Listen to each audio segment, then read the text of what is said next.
Start करते हैं। बिस्मिल्लाहिर्रहमानिर्रहीम। तो हम लोगों ने लास्ट क्लास हम लोगों ने जो देखी थी वो हमारे पास थी टेबल्स की।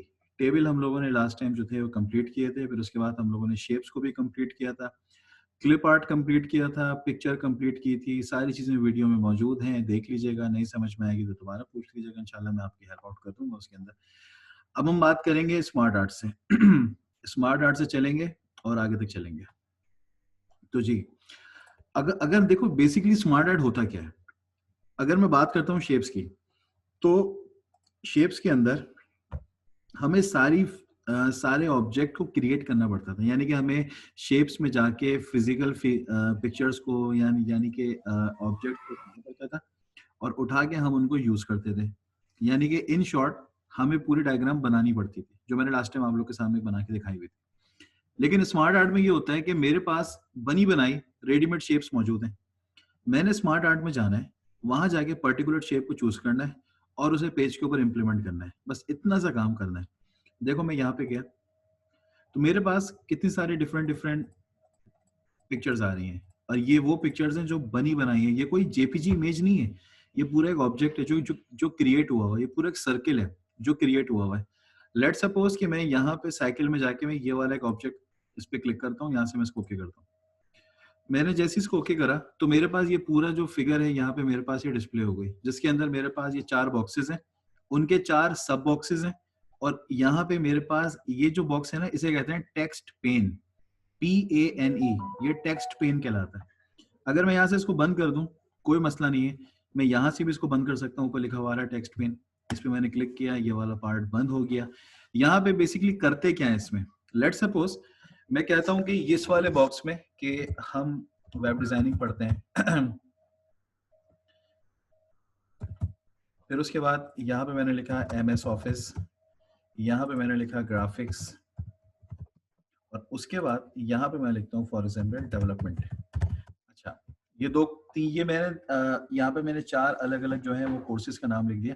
अच्छा, एक चीज़ नोट करो, नोट करने वाली चीज़ ये है कि अगर मैंने यहाँ पे MS ऑफिस का फ़ॉन्ट साइज़ छोटा हुआ है, तो यहाँ पे वेब डिज़ाइनिंग का भी ऑटोमैटिकली छोटा हो गया फ़ॉन्ट साइज़, ग्राफ़िक्स का भी हो गया, डेवलपमेंट का भी हो गया। इट मीन्स कि ये जितने भी टेक्स्ट हैं, ये जितना भी कंटेंट है, सब एक-दूसरे से रेलेवेंट है। ये एक-दूसरे को लिंक्ड करता है। अगर अब आप चाह रहे हो कि यार मुझे पर्टिकुलर वेब डिजाइनिंग को ही मैंने थोड़ा-सा बड़ा करके लिखना है, यानी कि इसको थोड़ा-सा प्रोमिनेंट करके लिखना है, तो आपने उसको पर्टिकुलर सेलेक्ट करना पड़ेगा। होम पे जाओ और यहाँ से इसका फ़ॉन्ट साइज़ जो है अपने हिसाब से बड़ा कर लो। ये एक सिंपल एक समझाने वाला पॉइंट ऑफ व्यू था। उसके बाद यहाँ पे फॉर्मेट के अंदर मेरे पास डिज़ाइन के अंदर एक ऑप्शन है। मैं यहाँ पे जाता हूँ और यहाँ से इस पे मैंने क्लिक करा तो देखो पूरा डिज़ाइन इसका चेंज हो गया। अगर मैं चेंज कलर्स पे जाता हूँ तो यहाँ से इसका मैंने पूरा कलर चेंज कर दिया। यानी कि मैं अभी बात कर रहा हूँ इसके स्ट्रक्चर की, मैं इसके स्ट्रक्चर को हिट कर रहा हूँ। इसी तरह अब वेब डिज़ाइनिंग में 1 मिनट, अज़ान हो रही है। यार यहाँ पे अभी स्टार्ट हुई नहीं है, ठीक है? तो बोलने का काम तो मेरा है ना, अगर जैसे ही यहाँ पे स्टार्ट होगी तो मैं खुद चुप हो जाऊँगा, आपको बोल दूँगा कि अज़ान हो रही है, 2 मिनट का या 4 मिनट का वेट कर लेंगे, ठीक है? बस स्टार्ट हो ही गई है अब यहाँ पे भी, तो फिर वेट कर लेते हैं थोड़ा-सा, मैं रिकॉर्डिंग को फिलहाल स्टॉप कर देता हूँ, पॉज़ कर देता हूँ, ठीक है। तो हम बात कर रहे थे इस स्मार्ट ऑब्जेक्ट की। तो देखो बेसिकली इसमें है क्या? मेरे पास एक ऑब्जेक्ट है जिसमें 4 बॉक्सेस हैं जिसके अंदर मैं पर्टिकुलर कंटेंट लिख सकता हूँ, अपना कलर चेंज कर सकता हूँ, फॉर्मेट पे जाके। मैं इसके ऊपर ना मैंने लास्ट टाइम भी आपको कहा था ये प्लग एंड प्ले वाला हिसाब है। क्लिक करें, ऑटोमैटिकली उसका रिजल्ट आपके सामने आ जाएगा। तो ये कोई बहुत ख़ास ऐसी चीज़ नहीं है जिस पे पर्टिकुलर मेहनत करके पूरा ऑप्शन आपको सिखाया जाए। ये जस्ट क्लिक करो, तुम्हारे सामने ना देखो सारी चीज़ें जो है वो चेंज हो रही हैं। बस ये इतना सा काम है। बाकी ये position, send to back, bring to front, text wrapping ये मैं सब लास्ट क्लास में पढ़ा चुका हूँ। यहाँ पे ये चीज़ें रिपीट हो रही हैं। तो जो चीज़ें रिपिटिव मोड में आ रही हैं, उसको मैं टच नहीं करूँगा। जो चीज़ें रिपिटिव मोड में नहीं है, हम डेफ़िनिटली उसी पे गॉन थ्रू करेंगे। आगे चलते हैं। हाँ, अब ये जो दूसरी चीज़ आई है ना चार्ट, ये थोड़ा समझने की चीज़ है। देखो बेसिकली चार्ट है एक्सेल का ऑप्शन, क्योंकि एक्सेल में हम लोग जो भी चीज़ें बनाते हैं, वो एक चार्टिंग फॉर्मेट्स में आती हैं क्योंकि एक्सेल एक चार्ट बेस्ड सॉफ्टवेयर है। यहाँ पे चार्ट का बेसिक कॉन्सेप्ट क्या है और वर्ड में चार्ट बनाते क्यों हैं? बेसिकली चार्ट कहते उसको हैं कि मैं किसी भी चीज़ की ग्राफिकल रिप्रेजेंटेशन अगर कहीं पे शो ऑफ करना चाह रहा हूँ, तो मैं उसके लिए चार्ट का इस्तेमाल करता हूँ। ग्राफिकल रिप्रेजेंटेशन के लिए, ठीक है? मैं चार्ट पे क्लिक करता हूँ। सबसे पहले तो देखो चार्ट की कई किस्में हैं। नॉर्मली हर बंदा चार्ट को नहीं समझ सकता अंटिल के वो फाइनेंस या मेड या किसी अकाउंटिंग लाइन का बंदा ना हो, क्योंकि अकाउंट्स के लोग ज्यादा अंडरस्टैंड करते हैं इस किस्म की मैथमेटिकल चार्टिंग्स को। लेकिन जो लोग नॉर्मल आप लोगों की तरह इस वक्त इंटरमीडिएट या मैट्रिक के स्टूडेंट्स हैं, आप लोगों ने तो चीजें बहुत कम देखी होंगी, तो आप लोग ज्यादा इसको रिकग्नाइज नहीं कर पाओगे। तो उसके लिए हम लोग जो सबसे इजीएस्ट वे का चार्ट चूज करेंगे वो हमारे पास ये वाला चार्ट है, जिसका नाम है क्लस्टर्ड कॉलम, जो कि आपको कॉलम के अंदर मिलेगा। आपने कॉलम के ऊपर क्लिक करना है, उसके जो उसके इनर मेन्यूज है वहां पे आपको मिलेगा क्लस्टर्ड कॉलम। आपने इस पे करना है डबल क्लिक। जैसे ही डबल क्लिक करोगे तो वर्ड के साथ साथ एक्सेल भी ओपन हो जाएगा। ठीक है, ये वर्ड है, ये एक्सेल है। हम लोग एक्सेल में एंट्रीज करेंगे और वर्ड के ऊपर वो एंट्रीज ऑटोमेटिकली क्या होंगी, इंप्लीमेंट होना शुरू हो जाएंगी। जैसे कि फॉर एग्जांपल यहाँ पे लिखा हुआ है सीरीज 1, सीरीज 2, सीरीज 3। ठीक है, अगर मैं फॉर एग्जांपल स्टूडेंट की मार्कशीट बनाऊं, कैसे बनेगी? ये जो कैटेगरीज है ना 4, ये बिल्टन आती हैं। आप इनको चेंज कर सकते हो, इनकी जगह कुछ भी लिख दो। फॉर एग्जाम्पल मैं इनको डिलीट करता हूँ यहाँ से और यहाँ पे मैं स्टूडेंट्स के नाम लिखता हूँ। फॉर एग्जाम्पल मैंने यहाँ पे लिखा उस्मान मैंने यहाँ पे लिखा मोइस, अली, मैंने यहाँ पे लिखा सारा। और सीरीज में जाके यहाँ पे मैं इनके सब्जेक्ट्स के नेम लिखता हूँ। मैंने लिखा उर्दू, फिजिक्स, इस्लामियत, केमिस्ट्री, मैथ्स। ये मैंने 5 जो हैं सब्जेक्ट्स को टारगेट कर लिया। अब इनमें नंबर दे देते हैं। तुम नोट करो, मैं जैसे जैसे नंबर ऐड कर रहा हूँ चार्ट ऑटोमेटिकली इसका जो है वो अकॉर्डिंग टू द नंबर अपने आप को एडजस्ट कर रहा है, लाइक दिस। ठीक है, अच्छा अभी मैंने टोटल कितने स्टूडेंट्स के बनाए हैं? मेरे पास 4 स्टूडेंट्स हैं, उस्मान, मुइज, अली, सारा। अगर मुझे मजीद और स्टूडेंट्स चाहिए तो मैं नीचे लिख सकता हूँ, इसमें कोई प्रॉब्लम नहीं है, ऑटोमेटिकली इसको डिटेक्ट कर लेगा। मैंने यहाँ पे लिखा फॉर एग्जाम्पल महा। अब महा के इसमें इतने नंबर, इसमें इतने, इसमें इतने, इसमें सॉरी इसमें इतने, इसमें इतने। ठीक है, ये हो गई मेरी एडिटिंग। मैंने यहाँ से जो भी लिखना था लिखा, एंट्रीज करी, यहाँ पे एंट्रीज इसकी आ गई, दैट्स इट, मेरा काम हो गया। मैं यहाँ से इसको बंद कर दूंगा। 1 मिनट। ठीक है, अब हमारे पास आ गया हमारा प्योर चार्ट। अब इस चार्ट को देख के एटलीस्ट ये डिफिकल्टी तो नहीं है कि यार मुझे समझ में नहीं आ रहा, क्योंकि यहाँ पे आपको ये चीज क्लियर बता रहा है कि जो ब्लू सिंबल्स हैं वो उर्दू के हैं, मैथ के हैं, फिजिक्स जो है वो आपके पास ऑरेंज में है, इस्लामियत ग्रे में है, और केमिस्ट्री जो है वो और यानी कि येलो में आ रही है। इस किस्म की कलरिंग इसने आपको पहली बात क्लियर कर दी। उस्मान के रिकॉर्ड ये रहे, मुइज के, अली के, सारा के, महा के। अच्छा, यहाँ से मैं इनके अंदर जो इसका जो डिजाइन है मैं वो भी चेंज कर सकता हूँ। आपकी मर्जी है, डिजाइन चेंज कर लो। यहाँ से मैं चार्ट का लेआउट भी चेंज कर सकता हूँ, लेकिन कोशिश करना लेआउट पे ज्यादा छेड़खानी मत करना, क्योंकि लेआउट जितना टिपिकल हो जाएगा तुम्हारे लिए उसको समझना उतना मुश्किल हो जाएगा। लेआउट जितना खुला खुला इजीएस्ट है, लेआउट को उतना ही लेके चलो, उससे ज्यादा इसको अपनी मर्जी से ज्यादा इसको ना, जैसे कहते हैं ना, कस्टमाइज करना है, तो कोशिश करो कस्टमाइज कम करो। उसके बाद जब मैं चार्ट के ऊपर क्लिक करता हूँ तो मेरे पास देखो यहाँ पर एक ऑप्शन आ रहा है, एक आता है लेआउट का, एक आ रहा है फॉर्मेट का। फॉर्मेट में वही सब चीजें हैं, कलर्स इंप्लीमेंट करना, ये सब काम करना, जो कि अभी हम पीछे डिस्कस करके आ चुके हैं। तो फॉर्मेट अगेन सेम ऑप्शन, ये सिर्फ कलरिंग को इनपुट करता है। अब आते हैं लेआउट के ऊपर। लेआउट में चीजें समझने की होती हैं सबसे ज्यादा, जैसे कि पहला एक ऑप्शन, अच्छा पिक्चर और शेप का चार्ट से ताल्लुक नहीं है तो फिलहाल इसको छोड़ दो। ये जस्ट क्या है, क्लिक करोगे तो पिक्चर यहाँ पे आ जाएगी, जो हम पहले करके आ चुके हैं। ये पिक्चर लाने की चीज है, तो फिलहाल इस पे तो हम यहाँ पे काम नहीं कर रहे। हम आएंगे यहाँ से। अब जैसे कि आ रहा है चार्ट का टाइटल। अब चार्ट का टाइटल इस वक्त कोई भी चार्ट का टाइटल मेंशन नहीं है। यहाँ पे आ रहा है सेंटर ओवरले, यहाँ पे आ रहा है अबव चार्ट। मैं जैसे ही अबव के ऊपर क्लिक करता हूँ तो देखो यहाँ पे आ रहा है अबव चार्ट। यहाँ पे मैंने लिखा फॉर एग्जाम्पल स्टूडेंट्स मार्कशीट, अपनी मर्जी से कोई भी टाइटल दे दो, इट्स अप टू यू। उसके बाद जो है, अगर मैं चाह रहा हूँ ये अबव ये ओवरले कर ले, भाई ओवरले का मतलब होता है एक दूसरे के ऊपर आ जाना। ओवरलैपिंग होती है ना, एक दूसरे के ऊपर एक चीज आ जाती है, तो ये ऑब्जेक्ट टू ऑब्जेक्ट एक चीज ऊपर नीचे हो जाती है ना, इसे ओवरलैपिंग कहते हैं। फिर एक आ रहा है एक्सिस। एक्सिस में एक है एक्स एक्सिस, एक है वाई एक्सिस। अगर मैं एक्स एक्सिस पे जाता हूँ टाइटल बिलो एक्सिस, तो देखो नीचे एक टाइटल की जगह आ गई। मैंने यहाँ पे लिखा स्टूडेंट नेम, ये हो गया, स्टूडेंट नेम्स हो गए। इसी तरह अगर मैं यहाँ से वर्टिकल करता हूँ तो यहाँ पे मेरे पास आ गए उनके रिकॉर्ड्स। ठीक है, इंग्लिश में बहुत अच्छी, अगर प्रोनाउंसिएशन में बात करें तो इट इज रिकॉर्ड्स, वरना आप इसे रिकॉर्ड्स भी वो बोल सकते हो। उसके बाद आते हैं लेजेंड्स। ये जो आपके पास 4-5 जो कलर्स आपको छोटे-छोटे आइकॉन्स दिख रहे हैं ना, इनको लेजेंड्स कहा जाता है। शो लेजेंड एट टॉप, ऊपर आ जाएँगे। Show at left, at right. अब ये तुम्हारे ऊपर है, जहाँ इसको इम्प्लीमेंट करना है वहाँ इम्प्लीमेंट कर दो। उसके बाद है डेटा लेबल्स। डेटा लेबल्स में, अब ये डेटा लेबल्स काम का है। इसमें देखो एक है सेंटर। सेंटर का मतलब क्या होता है, जो भी जिसके नंबर्स है ना सारे देखो सेंटर में आए हुए हैं। ये देखो, अगर मैं यहाँ से इसको करता हूँ for example, sorry, inside and करता हूँ तो देखो ये ऊपर चले गए। इसके बाद अगर मैं इसको यहाँ से आउटसाइड एंड करता हूँ तो ये बाहर आ जाएंगे। ये सब चीजें इस किस्म की आप लोगों ने कभी पहले कभी ना कभी कुछ ना कुछ देखा होगा। ज्यादातर ये जो चार्ट्स हैं ये क्रिकेट के मैचेस में ज्यादा दिखाए जाते हैं। कभी पाई चार्ट बनता है, कभी कोई सा चार्ट बनता है, कभी ग्राफिकल चार्ट बनता है। डिफरेंट डिफरेंट चार्ट जो है क्रिकेट के मैचेस में ज्यादा दिखाते हैं स्क्रीन के ऊपर। एक है टेबल। अब टेबल में क्या है, जो एक्सेल में जो मैंने काम किया ना वो सारा काम उठ के टेबल के थ्रू यहाँ पे आ जाएगा। अगर मैं करता हूँ ना शो टेबल डेटा, तो क्या होगा, पूरा टेबल उठ के यहाँ पे आ गया। अगर मैं करता हूँ show table data, data with legend keys, तो ये जो कीज है ना उर्दू फिजिक्स वाली, ये यहाँ पे आ जाएंगी। ये देखो यहाँ पर आ गई। सिंपल, ये काम हमने इसमें इसके अंदर अभी हमने करा है। अच्छा, ये कोई ज्यादा मुश्किल हार्ड एंड फास्ट काम नहीं है। ये सिर्फ थोड़ी सी तवज्जो मांगता है, यानी कि थोड़े सा आप लोगों से कंसेंस मांगेगा। अदरवाइज ये चीजें आपके हाथ में ना चुटकियों में आ जाएंगी। मुश्किल नहीं है, बहुत इजी है। अच्छा नोट करो, एक होता है एक्सिस, एक होता है एक्सीज। अब ये जो एक्सीज है ना, ये एक्सीज का कॉन्सेप्ट क्या होता है। पहली बात, फर्स्ट ऑफ ऑल, लाजमी नहीं है भाई कि तुम इन सब चीजों पे काम करो। तुम्हें एक्सीज एक्सिस ये सब चीजें देखो, एक होता है ना एक्सिस एक्स वाई, एक होता है जी एक्सिस भी होता है जो कि ड्रॉएबल नहीं होता। एक होता है एक्सीज। एक्सीज में हमारे पे क्या होता है, अगर मैं यहाँ पे आता हूँ तो देखो यहाँ पे क्या लिखा हुआ है, शो डिफॉल्ट एक्सिस। फिर एक आता है थाउजेंड्स, एक आता है मिलियंस, एक आता है बिलियंस, एक आता है लॉग स्केल। अब जिन लोगों ने मैथ्स पढ़ी है ना और जिनको ग्राफ पेपर का पता है, तो ग्राफ पेपर में जो एक्सेस लगते थे ना 5, 10, 15, 20 करके जो हम एक्सेस बनाते थे, वही एक्सेस की यहाँ पे बात हो रही है।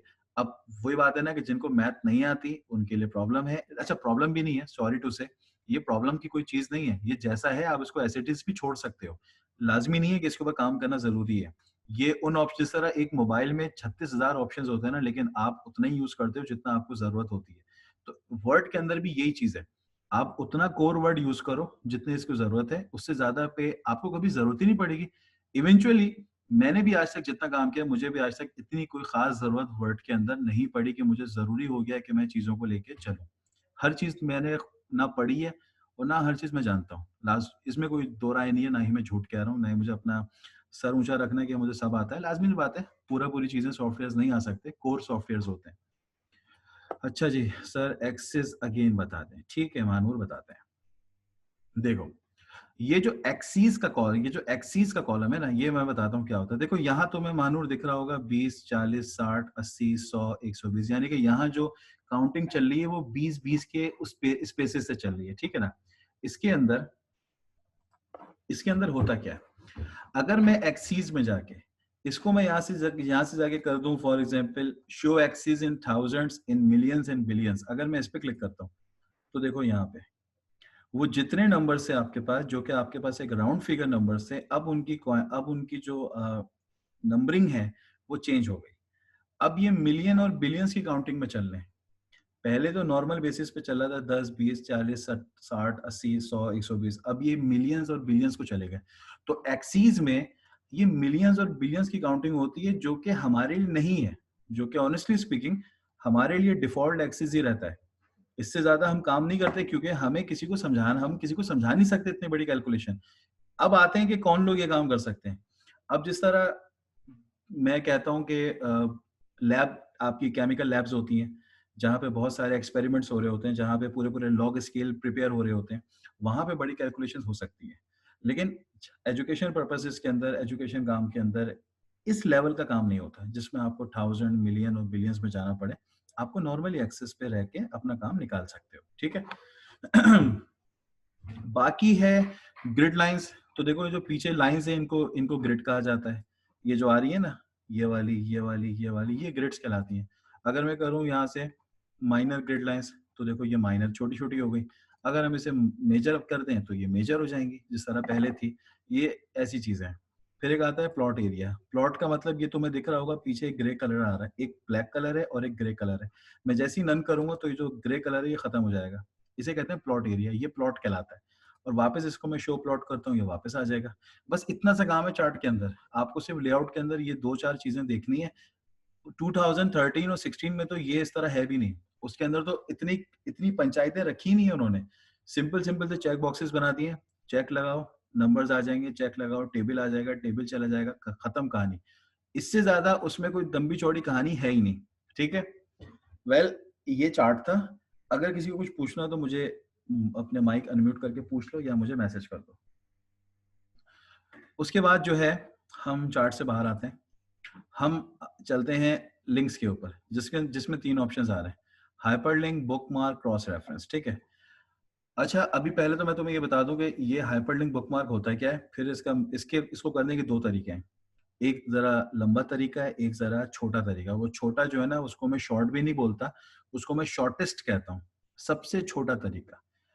आपका मकसद स्टेप्स नहीं है, आपका मकसद है रिजल्ट, कि क्या करूं कि मेरा काम हो जाए, और सही तरीके से, जुगाड़ तरीका नहीं, सही तरीका। तो अभी मैं क्या करने जा रहा हूं, इसको मैं कर रहा हूं डिलीट। अब आते हैं इसके ऊपर। देखो हाइपरलिंक का मतलब होता है एक जगह से दूसरी जगह जाना, ये कहलाता है हाइपरलिंक। बुकमार्क का मतलब ये होता है कि जिस जगह से जिस जगह आप जा रहे हो, उस जगह का कोई नाम होता है, वो नाम जो है वो हाइपरलिंक कहलाता है, सॉरी वो नाम बुकमार्क कहलाता है।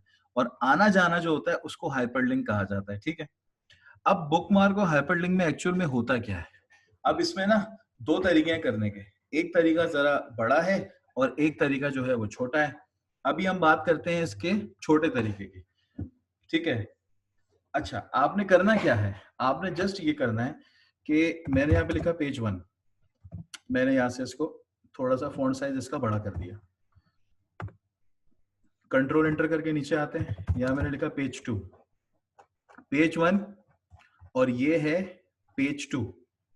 मुझे करना ये है कि पेज 2 से पेज 1 पे जाना है और पेज 1 से पेज 2 पे आना है, ये काम मुझे करना है यहाँ पे। अब इसके लिए मुझे सबसे आसान रास्ता क्या क्या निकालना है। सबसे आसान रास्ता ये है कि आपने कंट्रोल G का बटन प्रेस करना है। कंट्रोल G का बटन जैसे ही प्रेस करा तो ये पूछ रहा है कि गो टू यानी कि कहाँ जाना है। मैंने कहा यार मुझे पेज 1 पे ले जाओ।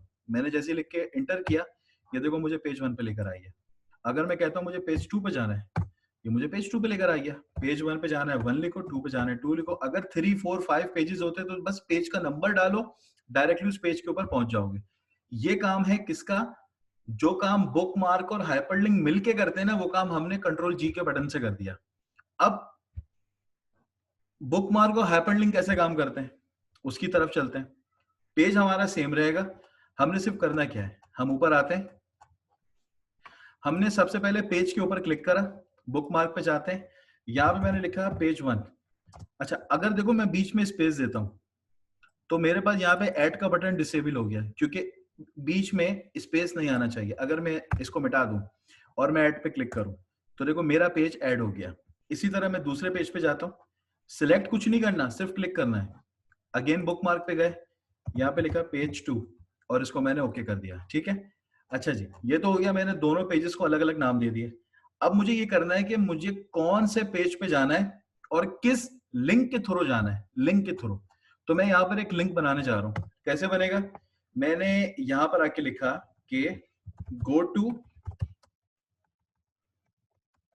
पेज 2, इसको मैंने कॉपी किया, नीचे आया और यहाँ पर आके इसको मैंने पेस्ट किया और ये हो गया 1। यानी कि पेज 2 से जाना है पेज 1 के ऊपर और पेज 1 से जाना है पेज 2 के ऊपर।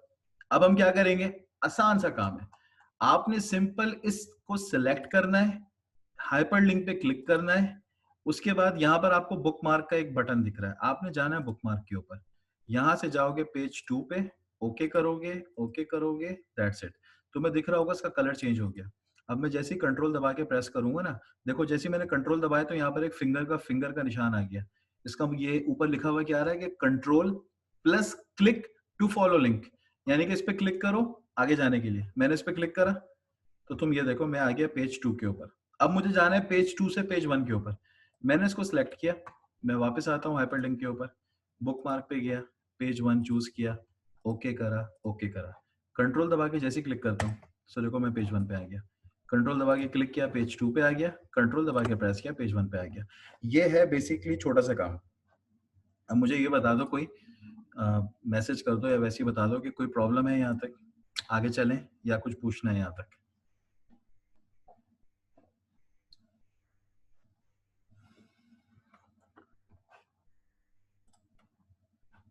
ठीक है। आगे चलते हैं। ठीक है सर, आगे चलते हैं। अब हम आते हैं क्रॉस रेफरेंस के ऊपर। अब एक्चुअली ये क्रॉस रेफरेंस का काम क्या होता है? ठीक है महात, क्रॉस रेफरेंस का काम, अच्छा cross reference basically it is a combo of hyperlink and bookmark. ये ना दोनों का कॉम्बो है। इस पे काम कैसे होता है, मैं इसको डिलीट कर रहा हूँ। ठीक है, मैंने क्या करा, मैंने एक पेज बनाया। ये पहला पेज है ना, मैं होम पे जाता हूँ और यहाँ से मैंने हेडिंग 1 चूज करी, ये रही। मैंने यहाँ पे एक हेडिंग बना ली जिसका नाम मैंने रखा HTML, और नीचे मैंने जो भी कंटेंट लिखना था मैंने लिख लिया। इसी तरह मैं कंट्रोल एंटर करके एक और पेज लेता हूँ, दोबारा हेडिंग 1 पे जाता हूँ, मैंने यहाँ पे लिखा CSS, और इसके नीचे मैंने जो लिखना है वो मैंने लिख लिया। इसी तरह मैं कंट्रोल एंटर करके तीसरे पेज पे जाता हूँ। अब मुझे करना क्या है, मुझे करना ही है कि मुझे एक ऐसा पेज चाहिए जिसपे मुझे दोनों पेजेस के लिंक होने चाहिए। यानी कि एक ऐसा सोर्स चाहिए जिसपे मैं तमाम पेजेस के लिंक्स मुझे मिल जाए और मैं किसी भी पेज पर उस लिंक के थ्रू इजीली एक्सेस कर जाऊं। तो आपने करना क्या है, ये जो आपका तीसरा पेज है ना, जो कि एम्प्टी है, खाली है, आपने सिंपल ये करना है कि आप जाओगे इंसर्ट पे, क्रॉस रेफरेंस के ऊपर जाओगे, यहाँ पे रेफरेंस टाइप जो है ना, इसको हेडिंग चूज कर लेना। जैसे ही हेडिंग पे क्लिक करोगे, नीचे देखो दोनों हेडिंग्स आ गए, HTML और CSS। लेकिन ऊपर HTML और CSS बनाने के लिए ना आपको होम पे जाके H1 को ही यूज करना है या H2 को यूज करना है। आप नॉर्मल कस्टमाइज हेडिंग पे काम नहीं कर सकते इस तरह। ये अपने जहन में रखना।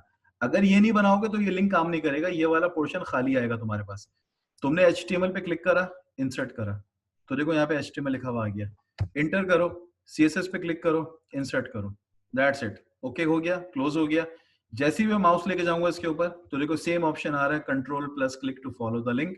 इस पे मैं क्लिक करता हूँ, HTML पे चला गया। इसी तरह इस पे क्लिक करता हूं तो मैं CSS पे आ गया।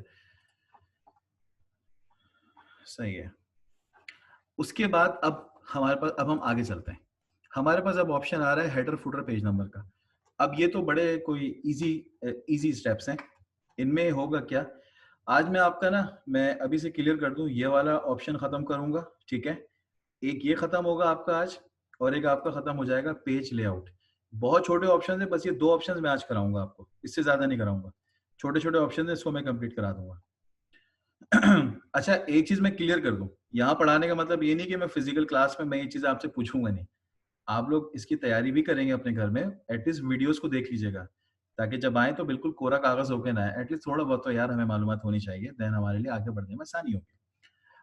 अच्छा जी, उसके बाद हमारे पास आता है हेडर फुटर। हेडर कहते हैं पेज का अपर पार्ट, फुटर कहते हैं पेज का लोअर पार्ट, और पेज नंबर भी हेडर और फुटर की कैटेगरी में आता है। मैं हेडर पे जाता हूँ और उसके बाद मैंने कोई सा भी हेडिंग का स्टाइल चूज कर लिया। लेट्स सपोज के मुझे ये वाला डिजाइन, एक मिनट यार, मीटिंग एंड हो जाएगी 10 मिनट के अंदर, कोई बात नहीं। मैं यहाँ से कोई भी डिजाइन चूज करता हूँ, फॉर एग्जाम्पल के मैं ये वाला डिजाइन चूज कर लेता हूँ। मैंने जैसे ही इस पे क्लिक करा तो ऊपर मेरे पास एक टाइटल आई है। मैंने यहाँ पे लिखा कि दिस इज लांडी ऑफिशियल।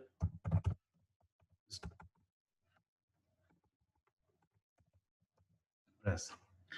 अच्छा, अब तुम नोट करो, यहाँ पे डॉटेड लाइंस आ रही है और नीचे वाला कंटेंट आपका बिल्कुल हल्का हो गया। आपने इसके ऊपर आपने डबल क्लिक करना है।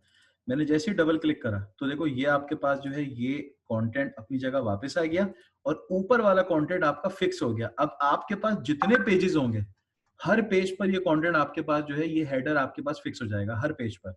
इसी तरह अगर मैं यहाँ से इसको फुटर पे जाता हूँ, फुटर पे कोई सा भी ऑप्शन चूज कर लेता हूँ, तो देखो सेम सेम ऑप्शन, वही डॉटेड लाइंस आ गई हैं। ऊपर आओ, डबल क्लिक करो, तो देखो नीचे तुम्हारे पास पेज नंबर्स आ रहे होंगे। 2, यहाँ पे 1 आ रहा है। इसी तरह जितने पेजेस हैं, हर पेज पर कोई ना कोई नंबर आपके पास डिस्प्ले हो रहा होगा।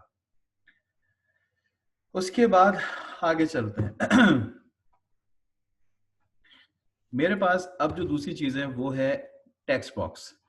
टेक्स्ट बॉक्स के अंदर क्या होता है, मेरे पास कुछ मुख्तलिफ किस्म के बॉक्सेस होते हैं, ऑब्जेक्ट्स होते हैं। मैंने इस पे क्लिक करा तो देखो मेरे पास एक प्रॉपर बॉक्स आ गया। अब इसमें ना मैंने जो सॉरी यार सॉरी सॉरी सॉरी सॉरी अब इसमें मैंने जो लिखना है मैं लिख सकता हूँ, ठीक है। इसका बेसिकली काम बताता हूँ होता क्या है। देखो टेक्स्ट बॉक्स एक ऐसा ऑब्जेक्ट को कहा जाता है जो कि नॉर्मल फॉन्ट से अलग होता है। नॉर्मल फॉन्ट तो ये वाला है आपके पास, लेकिन ये जो बॉक्स है ना ये अलग बॉक्स है। इसको इस्तेमाल क्यों करते हैं? इसको इस्तेमाल इसलिए करते हैं लोगों की तवज्जो हासिल करने के लिए। जैसे कि मैं आपको एक मिसाल देता हूँ, मेट्रो स्टार गेट जो है, वहाँ पे मैंने पहले भी एक दफ़ा बताया था कि एक हाथी रखा था। मैंने फर्स्ट क्लास में एग्जाम्पल दी थी। वो हाथी अगर मैंने दी थी तो, वरना मुझे याद नहीं आ रहा। एक हाथी रखा था, इस पे लिखा हुआ था भारी भरकम सेल। अब वो जो हाथी था ना वो बेसिकली वो उन्होंने एक मार्केटिंग पॉइंट ऑफ व्यू से लगाया हुआ था। एक फेक हाथी था। वो हाथी चलते फिरते लोगों को दिख रहा था। लोग देख रहे थे कि लिखा हुआ भारी भरकम सेल। तो ये जो पॉइंट है ना ये आपको यहाँ पे भी इसी तरह दिख रहा है। नॉर्मल फॉन्ट अपनी जगह, लेकिन ये वाला बॉक्स अपनी जगह। कोई भी शख्स जब वन शॉट इस डॉक्यूमेंट को देखेगा तो सबसे पहले उसकी नजर इस पे पड़ेगी कि ये क्या लिखा हुआ। और अगर इसका मैं कलर चेंज कर दूं तो तुम ये समझो कि सबसे पहली नजर इसी बॉक्स के ऊपर पड़ेगी। तो टेक्स्ट बॉक्स का इस्तेमाल किया जाता है किसी भी पर्टिकुलर ऑब्जेक्ट को नुमाया करके लिखने के लिए। बस that is why we use text boxes. Then उसके बाद क्विक पार्ट्स ये यूज नहीं होता, बिल्कुल भी यूज नहीं होता। इसका एक कॉन्सेप्ट है, ये मैं बाद में बताऊंगा इसका क्या कॉन्सेप्ट है। फिलहाल यूज नहीं होता। वर्ड आर्ट ये मैंने शायद पहले भी बताया था। इस पे क्लिक करो, यहाँ पे मैंने लिखा, एक मिनट यार, अहमद, अस्सलाम वालेकुम सर। वालेकुम वालेकुम अस्सलाम अहमद।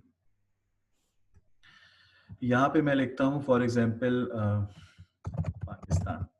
ओके करा तो यहाँ पे देखो पाकिस्तान लिखा हुआ आ गया। अब ये सारी चीजें अगर याद हैं, मैंने लास्ट वीडियो में बताई थी या उससे प्रीवियस क्लास में बताई थी। तो यहाँ से मैं इसका कलर वलर जो कुछ है ना भाई सब कुछ चेंज कर सकता हूँ। यहाँ से इसका शेडो इफेक्ट दे सकता हूँ। यहाँ से शेडो का कलर इसका मैं दे सकता हूँ अपनी मर्जी से, जो भी मेरा दिल करे। यहाँ से इसकी मैं इन चीज़ों को सेट कर सकता हूँ। यहाँ से इसका इफेक्ट दे सकता हूँ। भाई इतना काम है करने को, प्लग एंड प्ले वाला हिसाब है। ऑनेस्टली स्पीकिंग, जो भी चेंज करना है करो और इसको इम्प्लीमेंट करो, दैट्स इट। और कोई इसके ऊपर अंदर बड़ा सीन नहीं है, ठीक है। बाकी यहाँ से घूमेगा, यहाँ से जैसे रोटेट करना चाहो वैसे इसको रोटेट कर लो।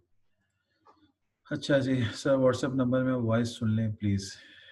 अच्छा मैं 1 मिनट सुनता हूँ यार, 1 मिनट देना ज़रा, मैं ज़रा इसकी वॉइस सुन लूँ। वापस रिज्यूम करते हैं। अब जो है मेरे पास वो है आपका, देखो यहाँ पे भी कुछ ऑप्शंस आ रहे हैं। एक आ रहा है एडिट टेक्स्ट, जो कि आप एडिट कर सकते हो, पाकिस्तान की जगह कुछ और लिख सकते हो। बाकी स्पेसिंग्स हैं। वेरी टाइट से क्या होगा, सारी स्पेसिंग्स बिल्कुल चिपक जाएंगी। अगर मैं इसको वेरी लूज करूंगा तो बहुत दूर हो जाएगी स्पेसिंग। ये सारा प्लग एंड प्ले वाला हिसाब है। अगेन मैं रिपीट कर रहा हूँ अपने उन्हीं अल्फाजों को, सारा प्लग एंड प्ले। क्लिक करो, आंसर आपके सामने। आगे चलते हैं। उसके बाद हमारे पास एक ऑप्शन आता है ड्रॉप कैप। अच्छा ड्रॉप कैप बेसिकली क्या होता है, जो लोग इंग्लिश न्यूज़पेपर्स पढ़ते हैं ना, जस्ट लाइक डॉन और दूसरे जो दीगर अखबार होते हैं, उसमें ना स्पेशली मैंने डॉन में देखा है, जो पहला लेटर होता है ना वो दूसरे अल्फाबेट्स के ऊपर ना कवर्ड होता है। कवर्ड से मुराद उसके ऊपर ड्रॉप्ड होता है, गिरा हुआ होता है। जस्ट लाइक इसको मैंने सेलेक्ट किया, मैं यहाँ पे गया और यहाँ से मैं कोई भी ऑप्शन इसमें देखो मैं चूज कर रहा हूँ ना, तो मेरा वर्ड जो है वो 2 से 3 पैराग्राफ के ऊपर ड्रॉप कर रहा है। यहाँ से इसको पकड़ो और इसको अगर मैं ज्यादा ड्रैग करूंगा तो ये ज्यादा ड्रॉप करेगा। तो ये जो चीज है ना इसे कहते हैं ड्रॉप कैप। ये इंग्लिश न्यूज़पेपर्स में ज्यादा देखा गया है। हमारे यहाँ के अखबारों में तो नहीं बनता, जो कि हमारी लोकल अखबार होते हैं, लेकिन या ये भी हो सकता है कि होता हो। मैं इतना पढ़ता नहीं इसलिए मुझे इतना वाकफियत नहीं है, बट डॉन अखबार में मैंने ज्यादा देखा है इसको। उसके बाद जो है वो सिग्नेचर लाइन है। इसमें ये होता है कि आपके पास डॉक्यूमेंट के आखिर में ना बिल्कुल लास्ट में एक जगह बनती है जहां पे हम अपनी साइन कर सकते हैं। तो मैं इस पे क्लिक करता हूँ। 1 मिनट, मेरे पास 1 मिनट, सही। मुझे 3 ऑप्शन दे रहा है, नाम, टाइटल, ईमेल। अब नाम मैंने दिया फॉर एग्जाम्पल ओवैस, टाइटल मैंने दिया फॉर एग्जाम्पल SR फैकल्टी। उसके बाद ईमेल एड्रेस देना है तो नहीं देना है मत, तो it's completely up to you. तो देखो नीचे आपके पास एक ऑब्जेक्ट आ गया। अब ये ऑब्जेक्ट जब पेपर प्रिंट होकर निकलेगा ना तो ये ऑब्जेक्ट वहां पे आएगा। और इसके ऊपर बंदा सिग्नेचर करेगा अपनी, ठीक है। अब हो सकता है तुम में से किसी के दिमाग में एक बात आई हो कि इसमें ये एक्स का क्या काम है। अब ये एक्स ना बहुत सारी मल्टीपल चीजें रिप्रेजेंट करता है। एक्स का मतलब डिनोट भी होता है, एक्स का मतलब सपोज टू भी होता है, एक्स का मतलब क्रॉस भी होता है, एक्स का मतलब सिग्नेचर भी होता है। तो यहाँ पे ये एक्स हट नहीं सकता क्योंकि ये इस ऑब्जेक्ट का हिस्सा है। तो आप ये करें कि आप इस ऑप्शन को यूज ही मत करें, क्योंकि इसमें आप फंस जाएंगे, आपको ये एक्स हटाना पड़ जाएगा। अगर तो आप हटा ही नहीं सकते इसको, तो इसकी जगह आपने करना क्या है, हम आपको बताते हैं। आपने करना ये है कि आप सिंपल से यहाँ पे जाइए शेप्स के अंदर। यहाँ पे पहला एक ऑप्शन आ रहा है जिसका नाम है टेक्स्ट बॉक्स। आपने इसको आपने चूज करा। यहाँ पर ना आप एक बॉक्स बना लीजिए। उस बॉक्स के अंदर आपने करना ये है, शिफ्ट के साथ एक लाइन ड्रॉ करें, ठीक है। यानी कि शिफ्ट के साथ आपने माइनस का बटन प्रेस किया तो आपके पास एक लाइन आ गई। फिर आपने शिफ्ट के साथ एंटर का बटन प्रेस किया। सबसे पहले मैंने लिखा होगा ऐसे, मैंने इसको सिलेक्ट किया, कंट्रोल बी से बोल्ड कर दिया। फिर मैंने दोबारा कंट्रोल एंटर का बटन प्रेस किया और यहां पे मैंने लिखा SR फैकल्टी, ठीक है। अभी जो मैंने SR फैकल्टी का इसको कैपिटल में लिख देता हूँ, ठीक है। उसके बाद यहां से इसको थोड़ा सा छोटा कर लो। अब तुम्हें ये जो बॉक्स है ना, इसके थ्रू तुम इसे कहीं भी लेके जा सकते हो, तुम्हारी मर्जी है। लेकिन ये आउटलाइन तुम्हें नहीं चाहिए, तो उस पर क्लिक करो, शेप आउटलाइन पे जाओ, यहां से इसको नो आउटलाइन कर दो, दैट्स इट। देखो तुम्हारा काम हो गया, तुम्हारे पास एक सिग्नेचर करने की जगह बन गई ऑटोमेटिकली। वो जो एक्स की झंझट आ रही थी ना, वो खत्म हो गई। अब तुम्हारी जान छुड़ गई एक्स से, अब तुम्हें जरूरत नहीं है कि तुम एक्स मैक्स को यहाँ से हटाओ या कोशिश करो। सिंपल सा काम है ये, ठीक है। उसके बाद है डेट एंड टाइम। मैंने करना क्या है, मैंने करना ये है कि मैं सिंपल, एक मिनट यार, कि मैं सिंपल यहाँ पर आता हूँ और इस पर क्लिक करता हूँ। जो भी डेट होगी यहाँ पे इस वक्त शो हो रही है 12/3/2020, और अपडेट ऑटोमेटिकली कर दूंगा। तो इससे होगा क्या, मेरी डेट अगर मैं इस डॉक्यूमेंट को सेव करता हूँ तो हर रोज मेरी डेट ऑटोमेटिकली चेंज हो रही होगी, मुझे कस्टमाइज करके चेंज नहीं करनी पड़ेगी। उसके बाद ऑब्जेक्ट है। अब ऑब्जेक्ट में ये होता है कि वर्ड में रहते हुए किसी दूसरे सॉफ्टवेयर में जाके कुछ बनाते हैं और वर्ड के ऊपर उसको इंपोर्ट करवा लेते हैं। कैसे, मैंने ऑब्जेक्ट पे क्लिक किया, मेरे पास यहाँ पे मल्टीपल सॉफ्टवेयर आ रहे होंगे, लेकिन हर सॉफ्टवेयर वर्ड सपोर्ट नहीं करता। जैसे कि एडोब फोटोशॉप है, बिटमैप है। अगर मैं बिटमैप पे जाता हूं तो बिटमैप एक पेंट ब्रश का सॉफ्टवेयर है। अब हमने करना क्या है, मैं यहां पे आया, यहां पे मैं कुछ भी लिख देता हूं। फॉर एग्जाम्पल मैंने यहाँ पे लिखा